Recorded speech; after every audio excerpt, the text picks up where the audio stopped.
연구위원회와 다 같이 연구에서 같이 준비한 특강인데요. 진짜 교육 특강 진지하게 나누도록 하겠습니다. 여러분들이 잘 아실 것 같은데 올해 3월 1일부터 이제 한 현장에서 스마트 기기 제한법, 교내 제한법이 통과되어서 그 법이 적용이 되거든요.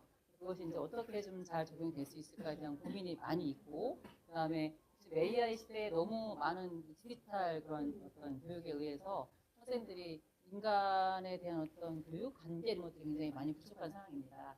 그에 대해서 우리가 같이 오늘 어떤 느낌이 있는 배움을 찾아갈 수 있을지 오늘 강사분을 모시고 말씀을 듣겠습니다. 네, 강사분은 백현미 대표님이시고 마을의 인문학 대표님이십니다. 네, 반갑습니다. 백현빈입니다. 사연 소개는 아마 예, 직접 하겠습니다. 네, 여러분 다시 한번 인사드리겠습니다. 마을 속으로 시민 곁으로 마을의 인문학 대표 백현빈입니다. 반갑습니다. 네. 예. 일단 간단하게 제 소개를 드리면 저는 비영리 단체, 문화예술진흥단체 마을의 인문학 대표로서 활동을 하고 있고요. 지금 서울대학교 정치학전공에서 시민정치 주제로 박사 논문을 쓰고 있습니다. 그리고 저 살고 있는 곳은 화성특례시고요. 여기서 지역사회에서 풀뿌리에서부터 성장해서 좀 활동을 했고, 교육과 직접적인 인연은 경기도 교육청 주민참여예산 자문위원회 위원으로서 제가 활동을 했습니다. 이렇게 딱딱하게 설명드리는 것보다 조금 더 흥미롭게 한 3가지 키포인트로 간단하게 오늘 말하는 사람은 어떤 사람인가를 보면서 좀 설명을 드리면 좋을 것 같은데요. 우선 저는 마을이 학교였었습니다. 저는 조금 특이한 이력이라면은 지금 홈스쿨링으로 저는 이제 공부를 했었고요. 그래서 우리가 흔히 얘기하는 학교 밖 청소년으로서 성장을 했습니다. 16세 대학을 입학했고 19에 1년 땡겨서 조기 졸업을 했고요. 20대 때 저는 마을에서부터 시작을 했습니다. 제가 처음으로 했었던 마을 활동이 아파트 입주자 대표 활동이었어요. 23이었나 그때 그랬었는데 공동주택 입주자 대표로 활동을 시작하면서 마을 교육 공동체 활동가로서 마을 속으로 나오게 됐습니다. 그래서 보시다시피 이제 화성시에는 학교 복합 시설을 최초로 이음터라는 시설이 생겼었는데요. 거기 운영협의회 위원으로서 그 당시에 중학생 이상 프로그램들이 대부분 폐강되던 현실을 안타깝게 생각해서 이렇게 진로와 문화를 결합한 진로 콘서트로 한 500여 명이 참여하는 프로그램으로 요거를 살려낸 선례가 있습니다. 그리고 저는 주로 청소년 인권에 많은 관심을 가지면서 성장을 했습니다. 우리나라에서 사실은 대부분의 유권자들 어떤 형식으로든 다 이번 선거 때도 투표를 할 수 있는 시민들인데 여전히 투표를 할 수 없는 우리 사각지대의 시민, 그 중에서 가장 많은 인구를 차지하는 것이 아마 청소년이 아닐까 싶습니다. 이 교육 정책이 가장 힘든 이유 중에 하나가 늘 표가 안 되는 사람을 대상으로 하기 때문에 정치권의 관심이 상당히 약한 것도 사실이고요. 그렇게 자신의 삶의 환경에 대해서 말을 할 수 없는 이 청소년들의 현실을 안타깝게 생각하고 2010년 제가 대학 1학년 때 지역 청소년 수련관 청소년 운영위원부터 활동을 시작했습니다. 그 과정에서 이후에 미등록 이주아동의 출생등록 캠페인도 했었고 점점 성장하면서 제가 가정밖 청소년의 주거권 정책, 그리고 여기 보시다시피 청소년 참여예산이나 청소년 사회활동 같은 사회참여 활성화 멘토로 활동을 했습니다. 가장 제가 기억에 남고 또 감사한 기억 중에 하나는 경기도교육청에서 주민참여예산 자문위원회 활동을 하면서 이 당시에 참여예산 연구 매뉴얼도 같이 개발을 했었고, 무엇보다도 표 없는 목소리를 가장 대변하고 싶었습니다. 마지막 제 키워드는 제가 지역을 생각하는 미래 키워드 2가지는 언제나 교육과 문화라는 겁니다. 그 여의도 쪽에 계시는 분들 얘기를 들어보면 이 가장 표 안 되는 것만 골라서 제가 하고 있다라고 말씀을 하시는데요. 교육은 아까 말씀드린 것처럼 투표권이 없는 사람들이 상당수가 대상인 정책이고, 문화예술은 개성이 강하기 때문에 하나로 뭉치기가 힘들어서 조직 만들고 표 만들기가 가장 어려운 분야에서 일을 하고 있다라는 얘기를 들은 적이 있었습니다. 그럼에도 불구하고 저는 다음 시대의 미래 키워드가 교육과 문화라고 생각했기 때문에 그런 부분에 많이 관심을 갖고 있고요. 제가 살고 있는 화성 특례시에서 제가 29에 선거로 주민참여예산 위원장으로 선출이 돼서 그때 당시에 이제 우리가 참여예산 하면 도로 고치고 뭐 건물 새로 짓고 이런 것만 보시는데 교육과 문화의 눈으로 지역을 볼 수 있는 성인지 예산처럼 문화인지 예산을 저희 지역에서는 제가 활성화를 추진을 했습니다. 그리고 지금도 기초지자체 최초로 저희 화성에서 문화자치, 시민 중심으로 하는 문화자치 협의체가 있는데 제가 첫 공동운영위원장으로 활동을 하고 있습니다. 그래서 이런 백그라운드를 좀 편하게 갖고 오늘 드리는 말씀이기 때문에 이런 관점에서 이 사람은 얘기를 하겠구나라고 이해를 해주시면 감사하겠습니다. 자, 여러분 이 사람은 누굴까요? 자, 좀 닮았나요? 네, 감사합니다. 제가 이 매주 금요일마다 그 수원에 있는 그 대안학교에서 지금 대한교육기관에서 학생들을 교육봉사로 가르치고 있습니다. 여기가 학교 현실하고 조금 맞지 않아서 새로운 길을 선택하는 그 학교 밖 청소년들이 있는 곳이고 다양한 사정을 가진 친구들이 많이 옵니다. 순수하게 학교가 힘들어서 오는 친구도 있고 좀 어렸을 때 이제 잠깐의 실수로 인해서 조금 어려움을 겪고 있는 친구들이 위탁을 받아서 오기도 하는데 얼마 전에 이제 새 학기를 시작하면서 수업 시간에 한 학생이 뭔가 끄적끄적 그림을 그리고 있는 거예요. 그래서 뭘 그리고 했더니 이게 저라고 그려가지고 제가 너무 기뻤습니다. 실물보다 잘생기게 그려준 것 같아서 아주 감사하게 생각하고 실물보다 마르게 그려준 것 같아서 더 감사하게 생각을 하고 있습니다. 그래서 이 학생 정말 칭찬을 많이 해줬는데요. 네, 아유 그렇게 말씀해 주셔서 너무 감사합니다. 제가 새해 최고의 선물이라고 얘기를 했고요. 근데 놀라운 사실이 있습니다. 어찌 보면은 학교에 잘 적응이 좀 어렵거나 아니면은 뭔가 학교 밖에서 뭔가 우리가 흔히 선입견으로 생각하는 공부에 집중이 어려울 것 같다. 얘네들은 막 게임 좋아하고 핸드폰 많이 볼 것 같다라고 생각했던 이 학생들이 제 수업 시간만큼은 스마트폰을 거의 안 본다는 것입니다. 오늘의 키워드와 저는 굉장히 관련이 많이 있을 거라고 생각합니다. 그래서 오늘 과연 스마트폰 밖에 있는 세상에는 어떤 배움이 있는지 그리고 우리는 어떻게 경험과 느낌을 만들어 갈 수 있는지 선생님들과 함께 좀 말씀을 나눠보려고 합니다. 오늘의 키워드는 경험입니다. 우리가 모바일 속에서 볼 수 있는 세계는 아무리 그래도 가상세계죠. 지금 여기에 다 나오지는 않겠지만은 이 오프라인에 이렇게 많은 선생님들께서 계십니다.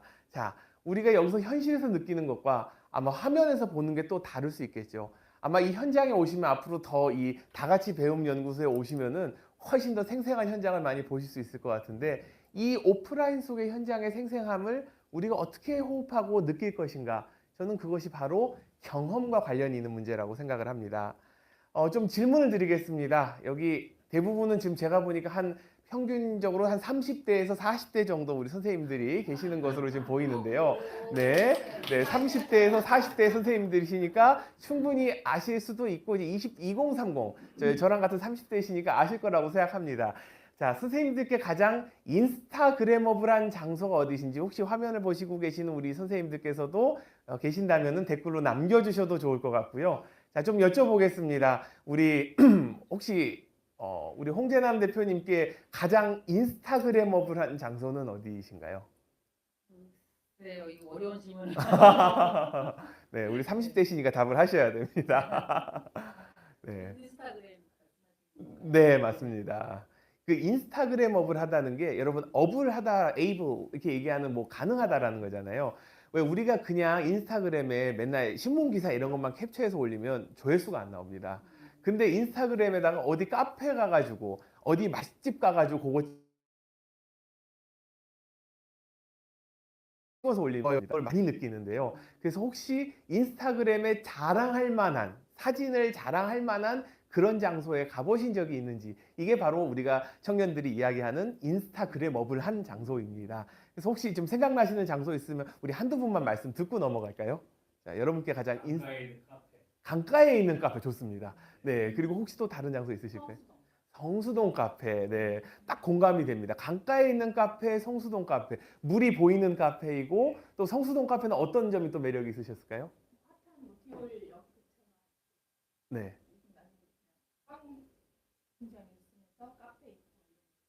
그렇죠. 이제 뭐 인더스트리얼한 느낌이 남아 있으면서도 뭔가 고유의 개성과 매력이 있는 강을 보든 아니면 뭔가 레트로 감성을 느끼든 뭔가를 느낄 수 있는 공간이어야 한다는 겁니다. 그냥 박제되어 있는 우리가 편의점 캔커피 사서 올려놓아서 인스타그램으로 찍었다고 해서 조회수가 확 늘어나지 않는 것처럼 우리가 인스타그래머블하게 느낄 수 있는 그 장소들을 지금 머릿속에 한번 했으면 좋겠습니다. 실제로 스타벅스를 벤치마킹 하라 이 책을 제가 잠깐 말씀드리고 싶은데요. 사실은 스타벅스가 처음 생겼을 때도 지금이야 뭐 거의 국민 카페처럼 인식이 되고 있지만 사실은 스타벅스가 한국에 처음 들어오고 또 원래 해외 시장에서 처음 있었을 때는 굉장히 문화적인 하나의 코드였습니다. 여기 스타벅스가 어떻게 경영을 성공했는가의 원리를 보면 매장의 향기, 가구의 느낌, 음료를 만드는 과정에서 들리는 그 칙하는 원두 가는 그 소리까지 공간 안에서의 모든 경험을 하나의 브랜드로 디자인한 겁니다. 제가 이 연구소의 문을 딱 열고 들어오는 순간 느꼈던 그 온도, 그리고 선생님들의 표정, 그리고 여기 빛 조명의 조도, 그리고 뭔가 여기서 느껴졌던 뭐 예를 들면 귤의 색깔, 이 모든 것을 다 경험을 할 수 있다는 것이죠. 우리 교육에서 과연 학생이 학교에 와서 책상에 앉아서 공부를 하는 그 순간순간, 학교를 들어오고 움직이는 그 순간까지 과연 우리의 교육은 얼마나 그 경험을 제대로 설계하고 있는지 오늘 그 고민에서 같이 출발해 보면 좋겠습니다. 경험 디자인이라는 개념이 오늘의 핵심입니다. 한국디자인진흥원에서 발간한 서비스 경험 디자인 이론서를 보면 이 제품을 이제는 먼저 설계하는 공장에서 제품 만드는 게 아니라 그 제품을 사용하시는 여러분의 경험을 디자인하는 것이 더 중요하다고 언급을 하고 있습니다.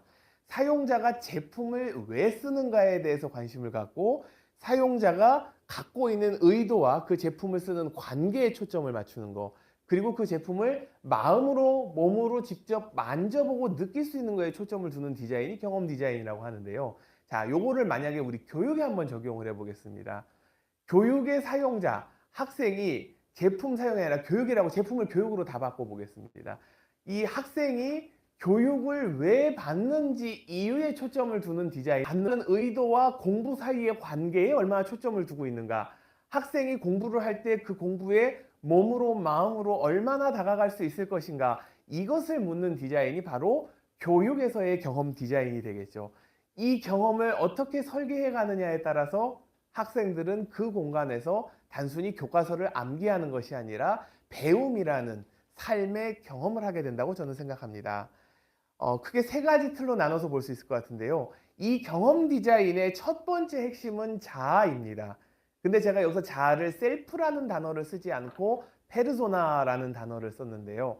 우리가 각자 뭐 흔히 자기소개할 때 특히 한국인들이 그렇게 소개를 많이 합니다. 저는 뭐 우리 초등학생 때 아이들 라임이 있어요. 저는 무슨 학교 몇 학년 몇 반 아무개입니다 라는 그 라임이 있죠. 대부분은 그렇게 시작합니다.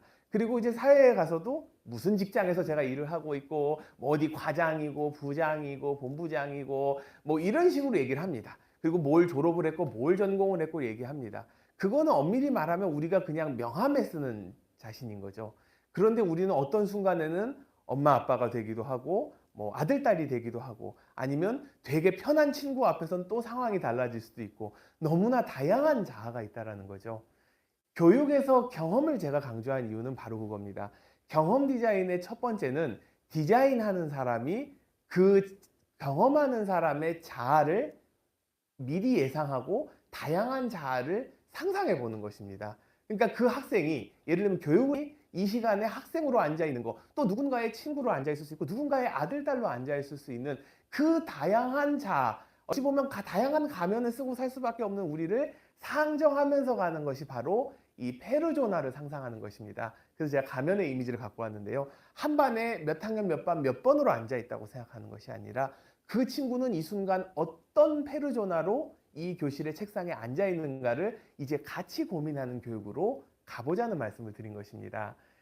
개인들이 사이버 공간에선 이걸 활발하게 하고 있죠. 사실은 그러다 보니 생기는 문제 중에 하나가 내가 누구인가가 이제 헷갈리기 시작합니다. 교육을 설계하시는 교육자분들도 헷갈리시겠지만 사실은 피교육자인 학생들 입장에서도 모바일을 많이 이용하면 내가 누구인가가 이제 헷갈려지기 시작합니다. 페이스북에서의 캐릭터와 인스타그램에서의 캐릭터와 게임에서의 캐릭터와 심지어 오프라인에서의 캐릭터와 엄마한테 문자 보낼 때의 캐릭터와 아빠한테 전화할 때의 캐릭터가 다 다를 수 있는 것이죠.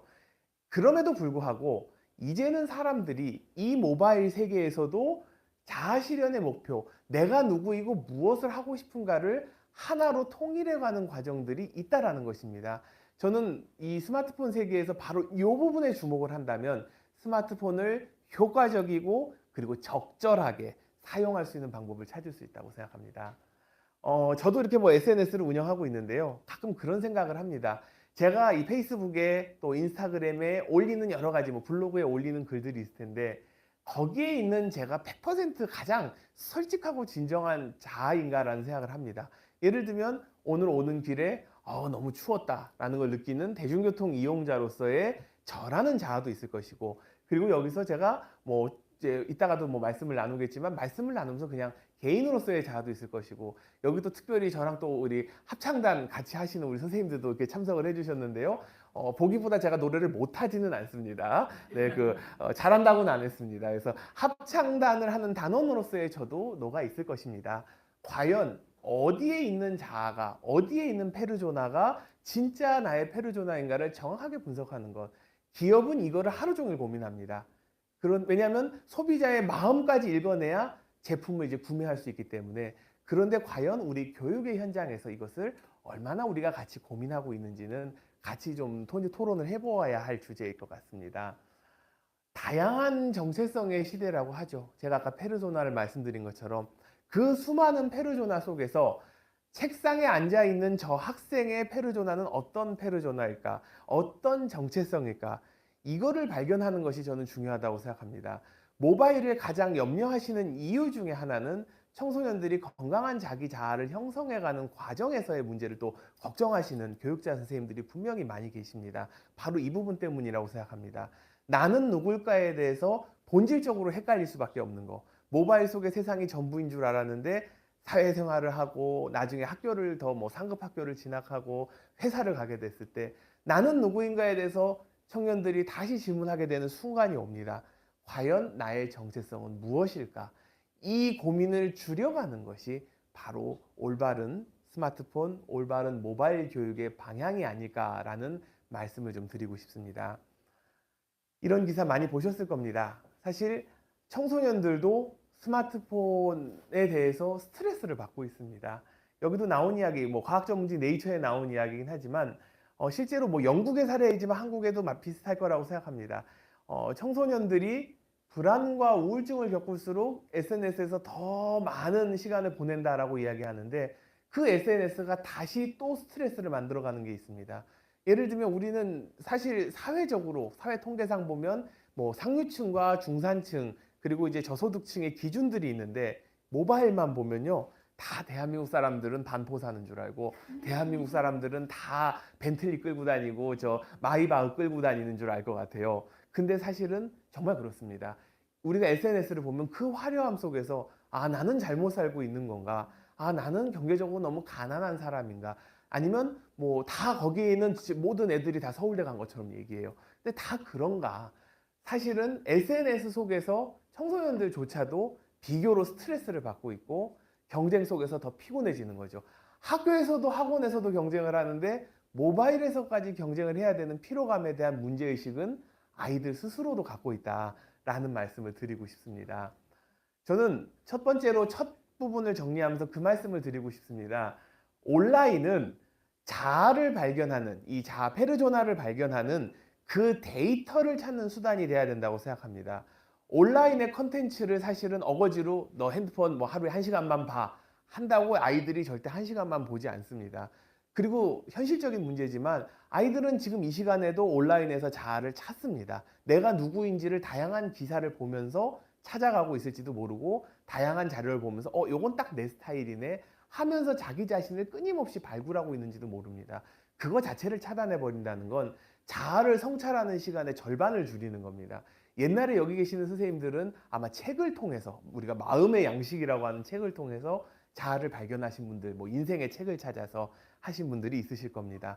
아이들에게는 이제 현실적으로 학생들에게는 바로 모바일이 현실적으로 그 책의 역할을 하는 세상이 됐다라는 점은 부인을 할 수가 없습니다.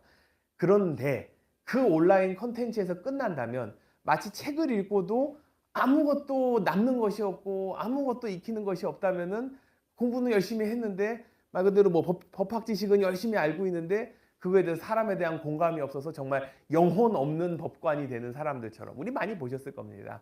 마찬가지라고 생각합니다. 지금 학생들의 단계, 모바일 과열 시대의 단계는 저는 온라인 컨텐츠를 통해서 수많은 사람들의 사례를 본 것처럼 아이들은 2026년 현재 수많은 온라인을 통해서 남의 사례를 보고 있습니다.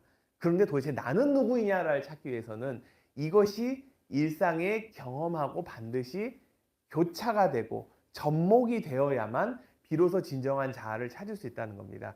온라인 콘텐츠를 보는 것 자체를 나쁘다고 생각한다면 아이들의 자아 탐색의 출발점이 깨집니다.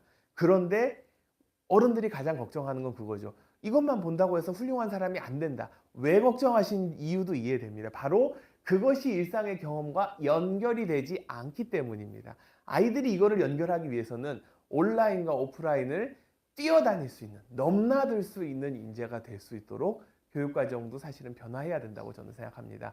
이 부분에 대해서는 제가 조금 더 뒤에서 설명을 드리겠습니다. 자, 경험 디자인에서 소비자의 페르소나를 이해한 다음 두 번째 과정이 바로 이해입니다. 자, 소비자는 이런 캐릭터를 갖고 있을 거야. 교육의 소비자는 이런 캐릭터를 갖고 있을 거야 라는 걸 확인했다면 그 소비자가 어떤 마음가짐으로 가는지 세부적으로 이해하는, 들여다보는, 내 마음은 어떤지, 그대의 마음은 어떤지 이해하는 과정이 저는 그 다음이라고 생각합니다. 바로 우리의 마음, 분석하는 사람의 마음과 저기에서 뛰놀고 있는 또는 저기에서 웃고 울고 있는 그 페르소나와의 다리를 연결해 주는 거다라고 말씀드릴 수 있겠습니다. 제가 참 좋아하는 시를 하나 가지고 왔는데요. 일제강점기 시인이었던 이상 시인이 쓰신 오감도라는 시입니다. 뭐 이걸 다 여기서 읽으면 시간이 너무 오래 걸릴 것 같고 그냥 딱 보시면 감이 오실 겁니다. 13인의 아이가 도로로 질주하오. 길은 막다른 골목이 적당하오. 제1의 아이부터 제13의 아이까지 다 무섭다고 그리오. 13인의 아이는 무서운 아이와 무서워하는 아이와 그렇게뿐이 모였소. 다른 사정은 없는 것이 차라리 나았소. 그 중에 한 사람의 아이가 무서운 아이라도 줬소. 그 중에 두 사람의 아이가 무서운 아이라도 줬소. 그 중에 두 사람의 아이가 무서워하는 아이라도 줬소. 그 중에 한 사람의 아이가 무서워하는 아이라도 줬소.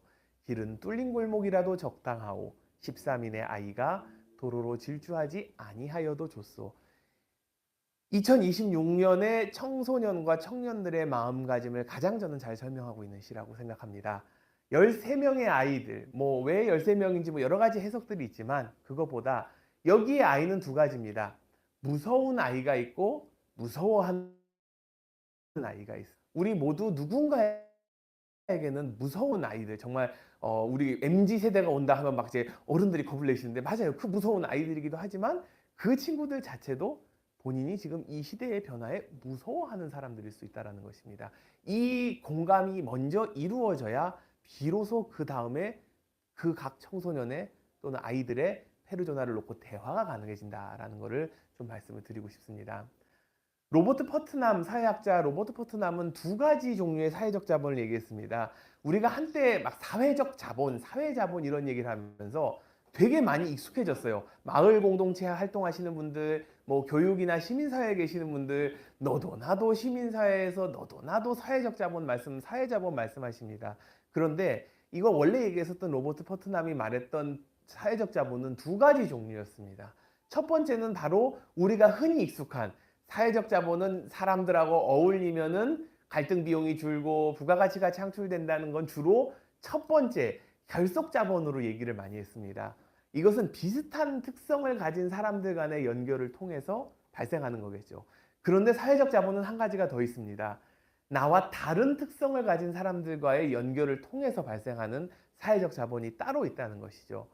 온라인 세계의 장점이 연결이라고 얘기하고 커뮤니티 활동들이 활발해지지만 어느 때보다 왜 이렇게 진영 간의 대립이 극단화되고 이렇게 갈등이 심해지는가 라는 질문을 했을 때 우리의 사회적 자본 논의는 첫 번째 단계인 결속 자본에서 멈춰 있는 것이 아닐까 저는 그렇게 생각합니다.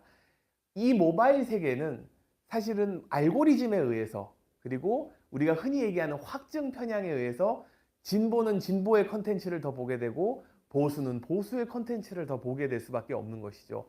그러면 같은 신념을 가진 사람들끼리 같은 관심사가 있는 동호인, 같은 관심을 가진 정당인, 같은 관심을 가진 조직인들끼리는 더 잘 지내게 됩니다. 여기까지는 모바일에 숨기는 게 맞는 것 같습니다. 그런데 과연 보수가 진보를, 진보가 보수를, 또는 영남이 호남을, 호남이 영남을 이해할 수 있게 만드는 그 연결 자본까지 왔는가라는 질문에 대해서는, 모바일이 그만큼의 역할을 하고 있는가에 대해서는 아직까지는 의문이라는 것이죠. 아이들이 쓰게 되는 모바일 세상에서는 저는 이 문제가 화두로 던져질 것이라고 생각합니다. 왜 어느 때보다 아이들의 혐오 표현이 더 많아지고 있는가? 왜 특정한 사람이나 특정한 어떤 사례를 비하하고 더 조롱하고 더 미워하는 표현들이 많아지고 있을 것인가? 아이들의 사회적 자본이 부족한 건 아니라고 생각합니다. 다만 아이들의 결속 자본을 어떻게 연결 자본으로 확장시켜주고 바꿔주는가가 저는 교육에서 관심을 가져야 될 주제라고 생각을 합니다. 모바일은 우리를 연결해 준 건 맞습니다. 이건 교과서에 어느 뭐 기술 정보 교과서에 다 나와 있는데, 과연 그 연결의 질적 향상이 이루어졌는지를 다시 한번 돌아볼 필요가 있다는 것이죠. 우리가 모바일 할 때 걱정하는 게 그런 겁니다. 학생들이 사이버 폭력 많아졌습니다. 사실은 물리적인 폭력도 문제지만 이제는 뭐 카톡 같은 데서 벌어지는 폭력도 상당히 심각합니다. 지금 카톡에서 그나마 강제 초대, 뭐 단톡방 강제 초대 이런 거를 스스로 차단할 수 있는 기능이 생겼지만, 불과 몇 년 전까지만 해도 아이들한테는 카톡 감옥과 같은 폭력이 있었습니다. 예를 들면 누군가가 그 한 아이를 욕하는 방을 만들어 가지고 그 아이가 거기서 집단으로 욕설을 듣고 따돌림을 당하고, 이 친구가 나가버리면 또 다시 초대를 해서 또 욕설을 듣고, 이게 계속 반복이 된 거죠. 그리고 아이들의 어떤 연령을 낳고 이런 얘기가 나오는 것처럼 잔인성에 대한 얘기가 나오는데, 저는 이게 바로 아까의 그 문제라고 생각합니다. 모바일 세계에서는 모든 클릭이 훨씬 편합니다. 우리 유튜브 보는 것도 몇 번 버튼 누르면 되죠. 그런데 여기 오신 선생님들은 최소한 차량이든 대중교통이든 이용하셔서 일정한 시간이 걸려서 고생해서 이 추운 날 걸어오시는 걸 하신 겁니다. 같은 장소에서 우리가 듣는다 하더라도, 뭐 그렇다고 모바일에서 들으시는 분들이 뭐 뭐 너무 편하게 들으신다는 얘기는 아닙니다만, 경험의 차이는 분명히 있는 겁니다. 여기를 제가 한번 오시라고 무슨 영업하는 사람 같기는 한데요. 아까 말씀드린 것처럼 3초 만에 넘어가는 영상, 과연 아이들이 책상 앞에서 45분, 50분을 공부하는 게 가능할까? 라는 질문을 하게 되는 거죠. 예전에 그런 학생이 있었습니다. 제가 아까 교육봉사하는 그 친구하고도 지금 비슷한 얘기인데요. 이 친구들이 처음에 가장 고민하는 게 5분을 앉아있기가 힘듭니다. 벌써 이제 수업 자세가 이제 누워있기 시작하고, 심지어 편하거든요. 이렇게 막 돌아다니기 시작하고, 핵심 질문 중에 하나가 뭔가 되게 진지하게 물어보는, 선생님 오늘 5분만 일찍 끝내주시면 안 되겠습니까? 이런 질문을 하고, 벌써 저기에 있는 저 카드 게임 같이 할까 만지작거리기 시작을 하고, 이렇게 됩니다. 저는 사실 처음부터 그렇게 생각을 했습니다. 요새 아이들의 집중력은 조금씩 차이는 있겠지만 옛날하고 비교를 할 수 없이 줄어듭니다. 앉아서 1시간을 진득하게 공부하는 것이 불가능한 세상입니다. 그렇다면 우리가 어떻게 해야 되냐? 3초마다 5초마다 새로운 흐름들을 만들어줘야 되는 시대가 됐다는 겁니다. 우리가 작심삼일 얘기하잖아요. 제가 그 작심삼일 중에 가장 힘든 게 이제 새해 되면 다이어트 해야지. 이게 참 작심삼일이 될 수밖에 없는 겁니다. 저는 그때 누군가가 저한테 진리의 말씀을 주셨어요. 작년에 제가 그 말씀을 듣고 올해는 좀 해볼까 생각을 하는데, 작심삼일을 했으면 4일 차에 다시 작심삼일을 시작합니다. 4, 5, 6일 하고 또 3일 만에 또 됐죠. 다시 7일째 다시 작심삼일을 시작하면 된다라는 것입니다. 교육의 패턴이 1시간을 가르치는 강의, 그렇게 바뀌어야 된다. 아이들이 하나만 바라볼 수 있었던 집중력이 아니라 그 3초, 15초, 1분, 3분마다 바뀔 수밖에 없는 아이들의 시선을 집단으로 다시 돌아옵니다. 그렇게 해서 사실은 같이 동행하는 수업 시간으로 설계해 나가는 변화가 필요하다고 생각합니다. 실제로 아이들과 그렇게 이제 비록 비영리 말 그대로 제가 전문 교사 자격증이 있어서 하는 건 아니지만 봉사하는 교육이긴 했지만, 그 과정에서 저는 놀라운 변화가 있습니다. 제 수업을 특히 고등학교를 자퇴하고 고등학교 1학년 입학해서 사실은 이제 어떻게 보면 검정고시를 빨리 볼 수도 있고 좀 늦게 볼 수도 있는 건데, 제가 지도한 몇 과목은 검정고시가 다 합격을 했어요. 교육의 패턴이 이제는 조금 해야 되는구나라는 그 학생을 통해서 좀 느낄 수가 있었습니다. 그런 부분들에 있어서 이제는 하나만 바라보는 것이 아니라 다양한 것을 보는 통찰력으로 3분마다 자신의 경험과 1분마다 재미있는 것과 연결하는 이걸 통해서 내가 누구인가를 치열하게 찾아가는 한 시간으로 교육이 전환이 필요하다라고. 네, 아까 말씀드렸듯이 저는 요리의 재주가 별로 없는 사람입니다. 전에 지역에 제가 지역구에 행사가 있어가지고 이제 생산해보지 않은 그 쿠키를 만들었구나. 제가 이게 이제 집에서 공개 안 한 최초의 사진인데요. 얼마나 부자연스럽습니까? 딱 옷을 입고 저 밀대로 저기 그 반죽을 밀고 있는 저 부자연스러운 저 손짓, 살림을 잘 안 해봤을 것 같은 왠지 하면은 라면도 못 끓일 것 같은 약간 그런 느낌을 아마 느끼셨을 것 같아요. 반죽도 제가 다 직접 했고 이거 제가 직접 먹어봤는데 다행히 맛은 나쁘지 않아요. 정말 다행히 맛은 나쁘지 않아요. 근데 제가 이걸 반죽하면서 느낀 게 반죽을 해보면서 느낀 것이 있었습니다. 제가 한 10몇 년 전에 10년 제가 돼요. 한 15년 2010년에 제가 이 책을 읽었으니 한 15년 전에 읽었던 이 교육학 책이 하나가 생각이 났습니다. 이 교육학 책의 가장 앞부분에 밀가루 치대기에 대한 얘기가 나옵니다. 그 우리가 처음에는 느슨했던 반죽을 치대기를 하면은 그게 끈끈해지고 점점 점성이 생기고 나중에는 정말 빵이나 쿠키에 딱 맞게 탱글탱글해지는 느낌이 있는데 교육도 그것과 마찬가지라는 것입니다. 처음에 우리가 로우 데이터로 배웠던 내용들 속에서 아이들의 경험이 한 번 더 아이들이 그 순간순간 떠오르는 생각이 한 번 더 옆에 있는 친구의 얘기나 생각이 한 번 더 반죽이 돼요. 이 반죽을 계속 하다 보면은 굉장히 찰기 있고 굉장히 쫀득쫀득한 뭔가가 만들어진다라는 것이죠. 새로운 경험 그리고 기존에 여러분께서 갖고 계시는 경험이 엉키도록 관련을 시키는 것에서 말하는 치대기 방법이라고 이 저자는 이야기를 하고 있습니다. 제가 실제로 안 하던 짓을 하면서 느끼게 된 새로운 겁니다. 안 하던 짓을 했죠 저도. 이제 이 안 하던 쿠키 만들기가 저한테 데이터가 된 겁니다.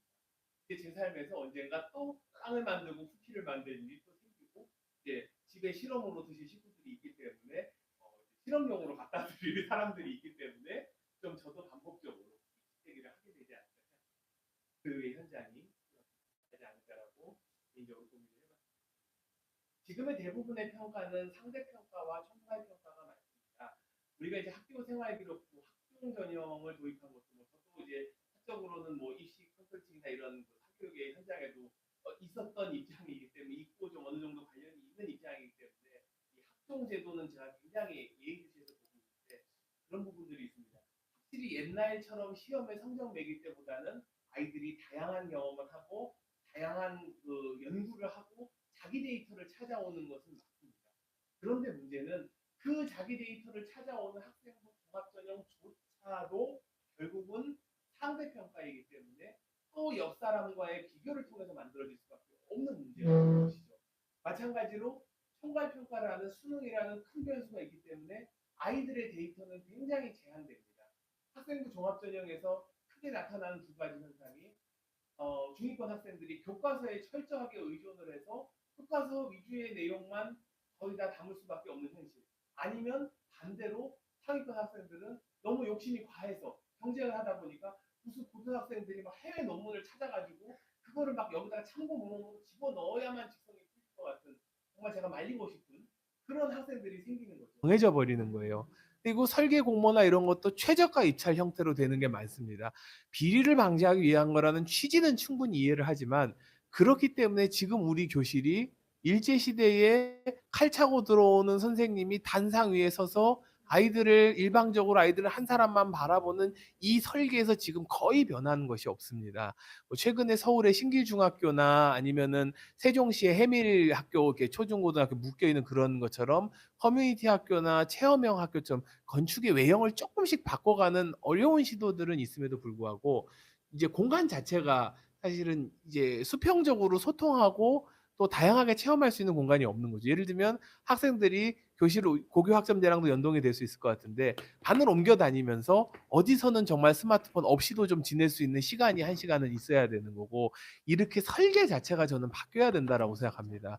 그리고 마을과 학교를 어떻게 유기적으로 연결할 것인가 그 마을과 학교를 통합적으로 설계하는 게 저는 맞다고 생각하는 게 실제로 미국이나 이런 데서 도시계획 이론도 근린이라고 하는 이 네이버후드 단위는 보통 학교를 단위로 얘기를 합니다. 그렇다면 네이버후드를 설계하는 것 자체가 학교를 기반으로 설계를 해야 되는데 우리나라는 그냥 학교 부지 하나예요. 학교 용지 하나를 설계하는 거랑 마을을 설계하는 게 상관이 없습니다. 이 설계에 대한 계획이 최소한 앞으로 개발되는 신도시나 도시재생, 도시개발, 재개발, 아까 도시재생도 말씀 주셨는데 그런 곳에서부터는 다시 설계가 돼야 된다라고 좀 말씀을 드리고 싶습니다. 그리고 두 번째는 이제 그 현실적으로 어떻게 맞춤형 교육을 할 것인가의 문제인데요. 저는 이게 바로 뭐 공간 결정론자까지는 아니지만 공간이 좌우한다라고 생각을 합니다. 아이들에게 그 맞춤형 공간들을 어떻게 제공해 줄 것인가. 우리 계속 아이들이 줄어들 거라고 얘기하고 학교가 이제 비어갈 거라고 얘기하고 폐교가 많아질 거라고는 얘기를 합니다. 그러면 지금이야말로 획일적인 설계를 벗어날 수 있는, 어찌 보면 학교를 리모델링 할 수 있는 절호의 기회가 올지도 모르겠습니다. 이럴 때 학생들한테 그 시간별로 다양한 경험을 할 수 있는 공간을 좀 제공해 주면 좋겠다라는 생각이 들고요. 안전 문제는 그렇습니다. 제가 약간 시민사회에서 운동을 하면서 그런 부분에 문제의식이 있는데 특성화고 직업계고 학생들이 현장 실습을 나가면 큰 회사에 그야말로 부품처럼 노동자로 가서 정말 목숨을 잃는 경우도 많고 사고를 당하는 경우도 많은데 저는 뭐 교육청 쪽에도 그렇고 줄기차게 주장을 했던 게 이 아이들의 현장 실습장은 대기업의 부품이 되는 실습장이 아니라 마을에서 실습을 할 수 있게 구조를 바꿔주십시오라고 얘기를 합니다. 마을에서 실습을 하게 되면 회사의 부품이 아니라 그 동네 누구 친구 엄마 저기 가게에서 일을 할 수도 있는 거고 그렇죠. 이 교류가 이루어져야 된다는 거고 그러면 그 아이들의 안전에 대해서도 획일적으로 누구 하나 놓치는 사람 없이 소수를 케어할 수 있는 식으로 마을에 곳곳에 사실은 흩어져야 된다는 겁니다. 그렇게 되면 마을이 책임을 지게 되는 것이지 어떤 큰 수학여행 나가듯이 단체로 쫙 나가가지고 거기서 안전 책임의 소재가 누구냐, 보험을 들었느냐, 뭐 안전보험을 들었느냐 이 문제랑 완전히 달라질 수 있다라고 생각하기 때문에 이 부분에 관해서는 마을이라는 단위 자체가 학습장이 될 수 있도록 리뉴얼이 필요하다라는 말씀을 드리고 싶고요. 또 마지막으로 한두 가지만 드리고 싶은 말씀은 사실은 학교 교육은 저는 절반이라고 생각을 합니다. 무슨 얘기냐면 왜 어떤 학생은 50분 똑같이 수업을 들어도 얘는 집중을 하고 얘는 졸고 이 질문에 사실 저는 답은 학교 이후에 있다라고 생각을 합니다. 아이들이 집에 돌아갔을 때 그 어떤 가정 환경에서 성장을 하느냐에 따라서도 저는 굉장히 편차가 크다라고 생각을 합니다.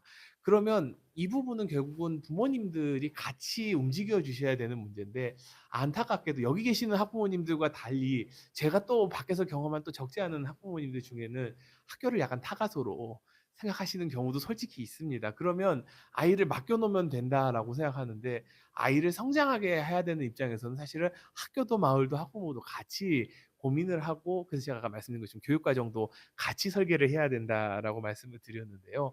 그 부분에 있어서 아무리 학교에서 스마트폰 프리를 이야기를 하고 해도 집에 가서 애 시끄러우면 스마트폰부터 쥐어주는 집안이면 아이는 당연히 중독이 될 수밖에 없죠. 이 부분에 대한 조금 더 촘촘한 설계가 필요할 것 같다라는 생각이 듭니다. 그래서 마지막으로 결국은 저는 뭐 다시 돌아온 얘기긴 하지만 작은 것이 아름답다라고 우리가 얘기하는 그 에른스트 프리드리 슈마허의 이야기처럼 그 일상의 단위가 너무 커질수록 우리는 자꾸 통제를 얘기할 수밖에 없고 규율을 얘기할 수밖에 없다고 생각합니다. 이제 이게 마을 교육이 이상으로 구호로는 됐는데 지금도 지역 단위에서 실천이 안 되고 있는 곳이 너무 많거든요. 마을 교육을 어떻게 현실적으로 교육청과 지자체의 경계를 허물면서 접근할 것인가에 대해서 이 거버넌스가 필요하고 공동의 고민이 저는 필요할 거라고 생각합니다. 제가 지금 이렇게 오늘 듣다 보니까 딱 든 생각이 말씀을 먼저 듣고 할 걸 그랬다. 와, 이렇게 대단하신 분들이 계시는데 와, 내가 이제 오히려 제가 배우고 간다라는 생각이 듭니다. 정말 시간이 어떻게 흘러가는지 몰랐습니다. 감사합니다.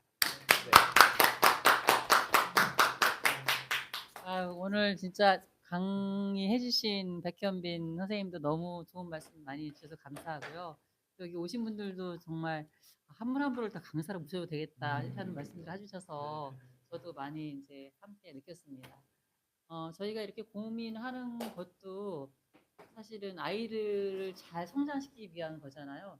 저도 굉장히 좋아하는 말 중에 하나가 한 아이를 기르기 위해서 온 마을이 필요하다는 말을 굉장히 저도 좋아하고 또 교사할 때도 그렇고 학교에서 교장할 때도 그렇고 다 같이 학교를 만든 것도 사실은 그래서 만든 거기도 하고 굉장히 중요하다고 생각이 듭니다. 그리고 오늘 이렇게 젊으신 백현빈 강사님 오셔서 제가 보면서 이런 젊은이가 있으면 우리의 미래는 밝지 않을까? 아유. 그런 생각이 들었습니다. 오늘 너무 수고 많으셨습니다. 감사합니다. 네. 제가 한 가지만 여기 홍진환 교장선생님 꿈이 있으세요. 네. 오늘 우리 강의하고 관련해서 좀 어떤 생각을 좀 하시고 계신지 좀 잠깐 묻을까요? 매우 중요한 네, 얘기를. 네. 왜냐하면 네. 꿈이 있으시니까. 아, 그럼요. 네. 네. 아유, 또 이거 말할 기회를. 제가 어제부로 이제 대학원 강의를 딱 맞춰서 마음이 홀가분해졌거든요. 이번 학기에 제가 교원대학교에서 혁신전공 강의, 그다음 리더십 강의를 했었는데요. 김영학 선생님도 한번 제가 특강을 모셨었고, 선생님들, 서울 선생님들 이제 강의를 하니까 조금 부담이 있어서 아직 본격적으로 말을 잘 못하고 있었는데요. 아실 분은 아실 것 같은데 제가 24년도에 서울교육감에 도전을 했었습니다. 했어서 그때 보궐선거 때인데 그래서 1차에서 통과됐는데 2차에서 최종 후보가 안 돼서 지금 다시 이제 1년 반이 지났고요. 그동안에 고심이 많았습니다. 그때는 이제 교육감님이 안 계셨으니까 우리 현장에서 이 기반 가지고 있는 그런 사람이 있으면 교육감이 돼야 되겠다라는 마음으로 나왔었는데 그리고 또 저는 제가 할 수 있다라고 생각을 했었거든요. 왜냐하면 교사도 현장에서 계속 실천해 왔고 혁신학교를 처음부터 준비하고 읽었던 장본인이기도 하고 혁신부장으로서 그리고 또 다시 또 그 학교로 가서 혁신학교 국무부장으로 가서 부장을 또 했었고 그 과정에서 혁신학교 하면서 이게 교사들이 조금 전문가가 돼야 되겠다 싶어서 뒤늦은 나이 50 넘은 나이에 제가 석박사도 또 해서 교육학 박사이기도 하고 해서 교수님들이 하는 그 시대는 이제 좀 넘어가고 이제는 현장을 잘 알고 있고 또 이제 굉장히 공부도 선생님들이 많이 하셨어요. 이제는 그래서 그런 사람이 이제는 좀 유초등록 교육의 수장이니만큼 돼야 되지 않을까라는 마음으로 준비를 하고 있습니다. 네,